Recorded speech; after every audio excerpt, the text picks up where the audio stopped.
Olá, pessoal, tudo bem? Estamos na semana 2 do nosso estudo do livro Vença a Guerra na Sua Mente, de Craig Rochelle. Hoje nós vamos olhar para 3 capítulos. Ainda, lembra, na semana passada falamos sobre fazermos uma análise, entendermos essas mentiras que nós criamos para nós mesmos e a gente precisa começar a pensar sobre. A gente precisa trocar mentiras por verdades de Deus.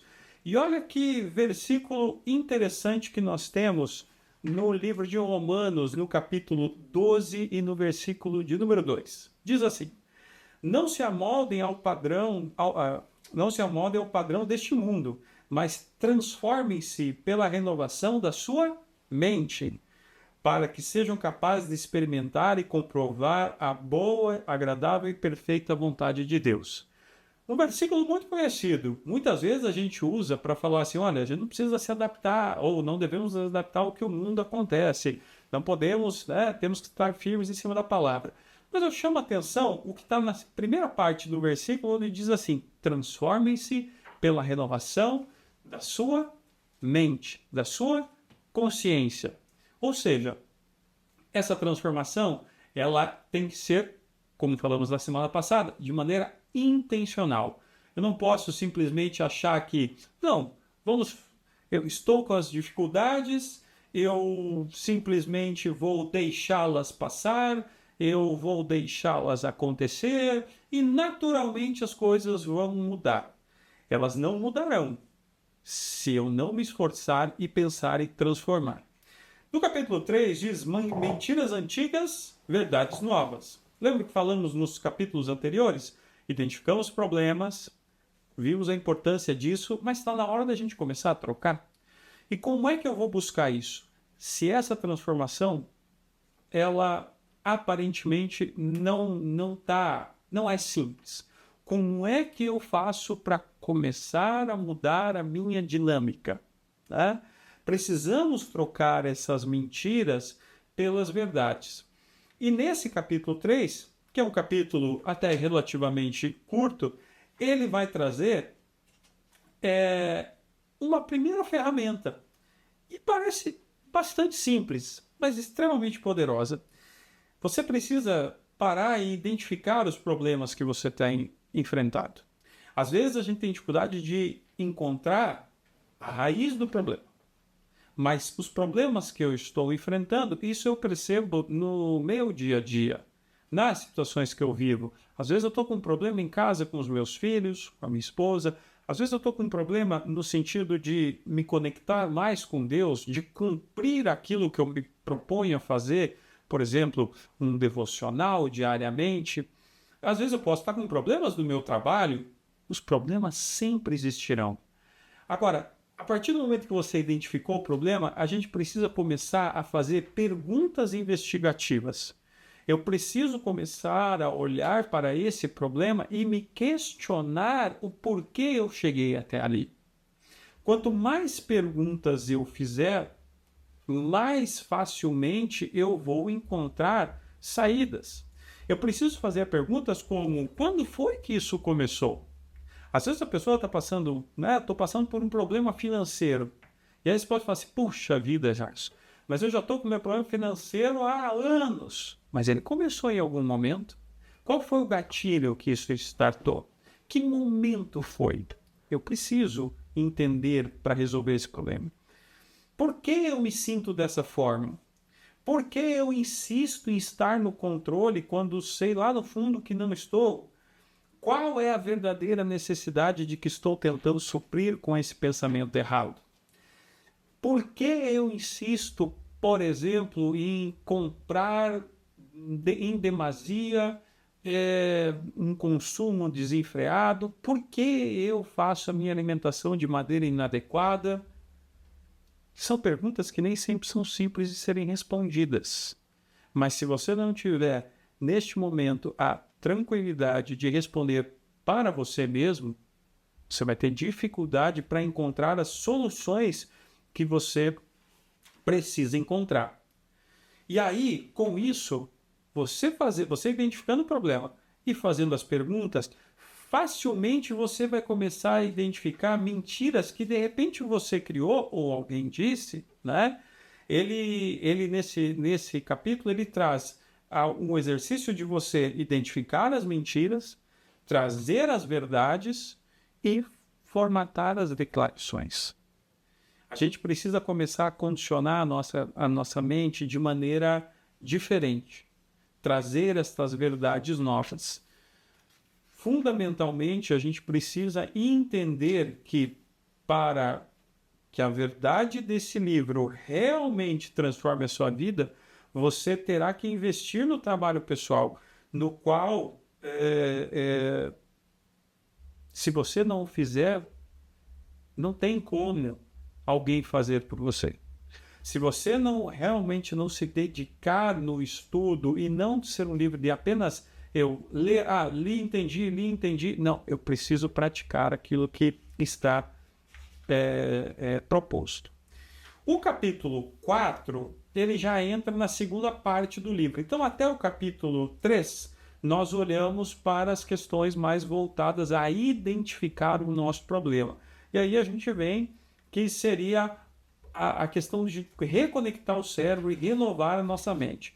Nós precisamos aprender que esse processo de reconectar, esse processo de colocar essa mentalidade diferente, ela necessita de ser algo intencional, né? O capítulo 4 ele diz fios cruzados, círculos viciosos. E ele faz uma série de analogias, tem uma muito interessante em relação ao período, né? Ele fala de uma região do Alasca, onde fica aquele trilho na neve, onde as pessoas vão se guiando por ali, e ele faz a mesma analogia. Às vezes nós criamos trilhos na nossa vida que são mais confortáveis para andar, aonde eu tenho mais facilidade para percorrer. Coisas como do tipo, puxa, eu sempre fui alguém que teve dificuldade de comunicação. Então eu não vou sair desse trilho. Se eu tiver uma oportunidade profissional, por exemplo, uma oportunidade dentro da própria igreja de falar, de se comunicar, eu vou usar esse trilho para dizer assim, para mim não faz sentido. A gente precisa pensar que esses caminhos, esses vieses que nós vamos colocando, eles acabam nos guiando por caminhos errados. Nem sempre esse viés vai nos levar para um caminho certo, né? Hoje nós vivemos um mundo de mudança tecnológica como um todo, e todos nós somos desafiados, especialmente em questões profissionais, a nos atualizar, a nos entender. Pensa naquele profissional que era um exímio datilógrafo na década de 90, na década de 80.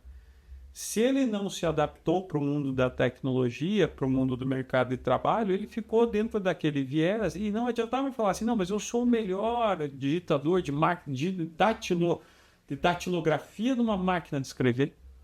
Tá? Eu acho que é importante que pensemos sobre isso. Precisamos identificar, precisamos ser intencionais, reconhecer e quebrar padrões negativos que temos na nossa vida.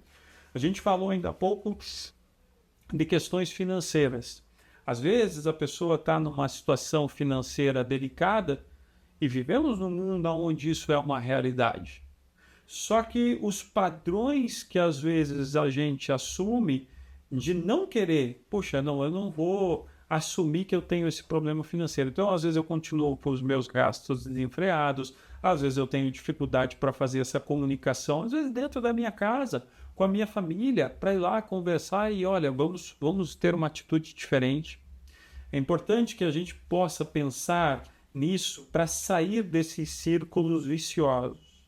O capítulo 4, ele vai finalizar também com um exercício que é simplesmente você escrever rastros, né? Pensando na lógica do exemplo que ele traz da neve, que você tem causado no seu pensamento. O capítulo 5, ele já vem trazer uma sequência na abordagem, e ele traz algumas questões que todos nós já passamos por isso. Por que é que fazemos promessas, por exemplo, dia 1º de janeiro, que começamos a cumprir no dia 2 e no dia 3 a gente já abandonou? Por que é que nós temos dificuldade de, por exemplo, ele traz aqui, né? Eu vou me alimentar de forma mais saudável e ir para a academia todos os dias. Eu faço essa promessa no dia 1º, me matriculo na academia dia 2, pago por 3 meses, né? Para ter aquela sensação, não, agora vai. Na semana seguinte eu já, puxa, eu tenho preguiça, eu não vou. Por que que nós temos... Parece algo realmente sem sentido, né? Ele coloca outras coisas do tipo, chega, essa foi a última vez, nunca mais vou ver pornografia de novo. E daqui a pouco a gente está caindo nesse mesmo problema de novo. Às vezes há uma intencionalidade rasa. Ele traz uma frase nesse capítulo que para mim é o resumo desse capítulo. Ser cristão é mudar de vida e não simplesmente mudar algumas atitudes. Eu não posso simplesmente escolher alguma atitude e mudar e outras ir deixando. É fundamental que, em cima da palavra de Deus, a gente comece a observar os caminhos por onde vamos seguir.